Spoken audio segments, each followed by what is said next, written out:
গ্রাম police বাহিনী একটি সুশৃঙ্খল আইন শৃঙ্খলা রক্ষাকারী বাহিনী, যারা গ্রামীণ জনপদে থেকে জনগণের জানমাল হেফাজত করেন এবং গ্রামীণ আইন শৃঙ্খলা সমুন্নত রাখতে তথ্য প্রদানের মাধ্যমে থানা পুলিশকে সহযোগিতা করে থাকেন। গ্রাম পুলিশ বাহিনীর একটি ইউনিফর্ম রয়েছে, যে ইউনিফর্ম গায়ে দিয়ে গ্রাম পুলিশ বাহিনী তাদের উপরে অর্পিত দায়িত্ব পালন করে থাকেন।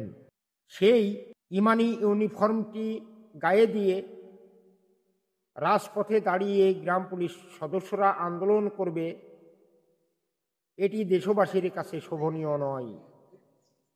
তাই আন্দোলন পরিহার করে আলোচনার মাধ্যমে গ্রাম পুলিশ বাহিনীর সদস্যদের দীর্ঘদিনের বেতন বৈষম্য অবহেলা দূর করাই সকল নেতৃবৃন্দ সচেষ্ট হন।